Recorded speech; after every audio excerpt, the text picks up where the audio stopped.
Hello everyone, Josh here with Texas, bringing you another OUTERPLANE video. But first, I want to shout out Number Lock BS from Reddit for providing the Gotcha Gaming Reddit community with this little chart here that we're going to be going over today. He's also working on a website, I believe, as well, so that's going to be a lot of fun to use, hopefully, in the future.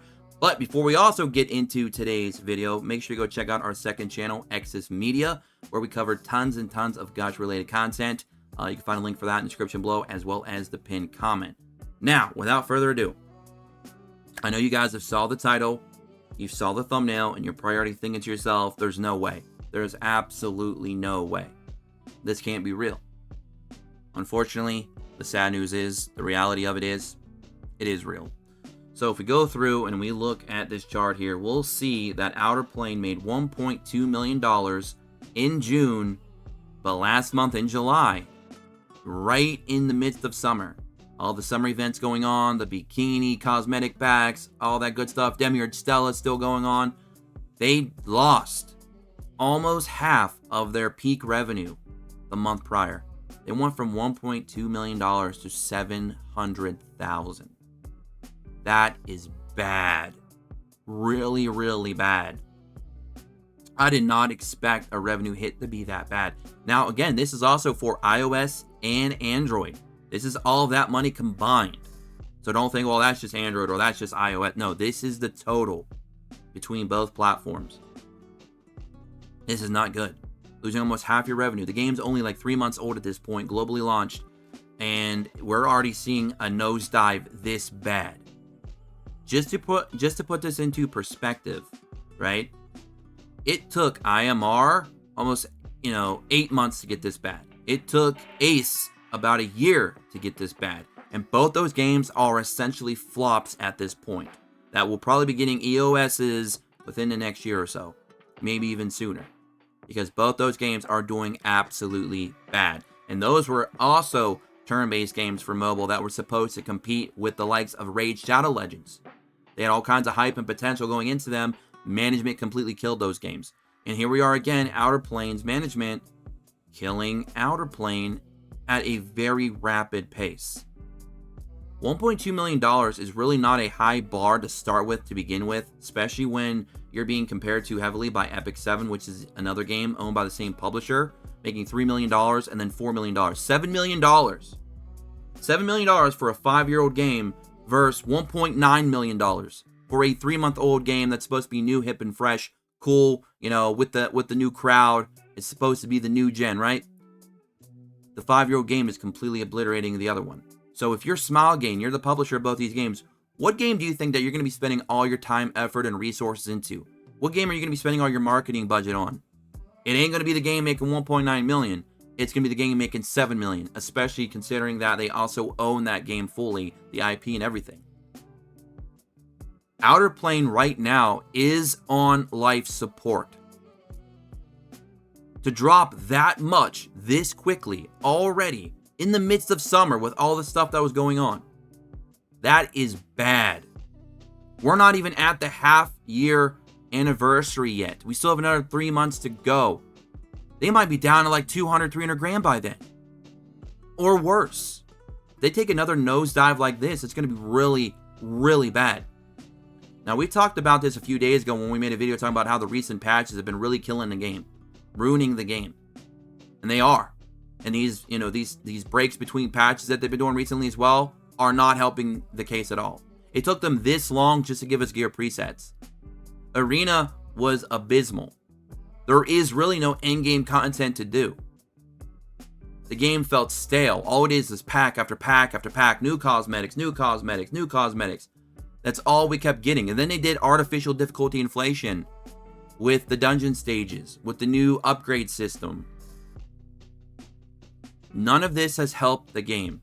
And now you can see it. The proof is in the pudding. The numbers don't lie. The numbers are not biased. They don't care about my opinions, your opinions, or anybody's opinions. They only care about what the reality is. And the reality is the game is not doing well right now at all. At all. You do not, in month 3, drop 1.2 mil down to 700K like that and tell me that your game's successful, that your game has a bright future, that it's trending the right way. No. Logistically speaking, business speaking, consumer speaking, just looking at that number, 1.2 to 700K alone, this early on, is bad. And we're going to deep dive a little bit further. Now, this data is actually being taken from Sensor Tower, so keep that in mind. Now, let's go to the next bit of information here. And I almost took my keyboard out on accident there. I don't know if you guys heard that or not, but my goodness. So this is App Magic. This is where I like to go to really see a lot more of the analytical data, a lot more stuff that I love to see. You know, how are downloads being handled? How are revenue is being handled from region to region? What is the RPD? And in case you're not familiar with RPD, RPD is revenue per download. So basically, you know, it's the average of what the revenue is going to be made per download of your game, of your app. So out west, the average right now is $3.90. Now that's going to cover United States, United Kingdom, Germany, France, Canada. I'm not sure why Australia is included in this. I figured that would have been actually counted in the East, but whatever.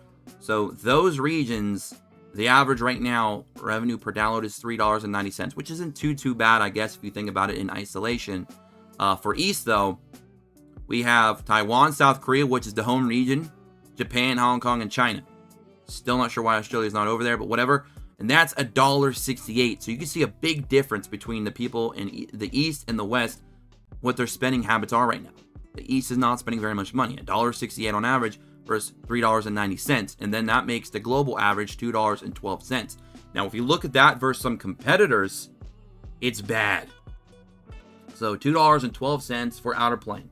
Grand Summoners, for example, is $18. We got $5.64, $5.78, $90, $50, $20, $20, $58, $7, $28, $22, $21, etc., etc. There's only 2 duds in here, and really they're just games. I don't even know either one of those, to be honest with you. So we got a lot of numbers here that are much greater than what we're dealing with here with OUTERPLANE. So you can just see, even stacked up against the competitors, you know, other role-playing games, other strategy games, it's not doing very well at all. And you can look here at the downloads as well. Funny enough, the United States is dominating the revenue and the install for the game. When you thought maybe South Korea would be putting up more of a fight in the last 30 days, they're tailing down here at 12% versus 43%. It's kind of crazy, right? South Korea, 24% versus 40% for revenue. That's a little bit more like I would like to see. But that's insane. Now, if we go lifetime, it's a little bit different. South Korea is just ahead of the United States, 30% to 23%, but that's the lifetime. That's including like the game since, you know, soft launch, essentially, right? So there's that. And then we have lifetime. I'm sorry, I already had it on lifetime for revenue, my bad. So it's actually worse. If I go to last 30 days, it's 49% for the United States and 14% for South Korea. So my home region is actually doing the grunt of the work right now in terms of keeping this game afloat. And that's usually not a good thing. Usually you like it to be a little bit more evened out, you know, across multiple regions. So the fact that the United States is holding 49% of the pie there for revenue and 43% for downloads is probably not a good thing going forward. My goodness. That is, I mean, it's interesting, right? I love looking at these numbers. It's very interesting. But let's move on here. So right now, what we're looking at here is we're looking at a graph for Google Play. We'll get to iOS in a moment. This is Google Play. And we're using 4 categories: overall, games, role-playing, strategy. Now, strategy is not highlighted because, for whatever reason, I don't think the game is listed under strategy on the Google Play Store, but it is on iOS App Store. I'm thinking that's the issue there. But anyways, so we have our three graphs here. Red is showing us what their rank was in top grossing for role-playing category. Green is for games category. And then blue is just the overall on the App Store. So if we look up here at June, for example, June was 69 top grossing in role-playing. Pretty respectable number. 291 in games and 393 overall. So not terrible when they first started. Again, they still started from a low starting point, in my opinion. I feel like their baseline was a little bit lower than I would have liked. I would have liked it to have been around more like 2-3 million to kind of have a little bit of wiggle room to drop and still have a lot of potential to grow. But we started at like 1.2 million, which is not that great, to be honest. But it's a modest number. We'll give them that. So they're at 69 in June. Okay. Sure. Now, if we go all the way, we fast forward to July, it doubled. Now, instead of being at 69, they're now at 139.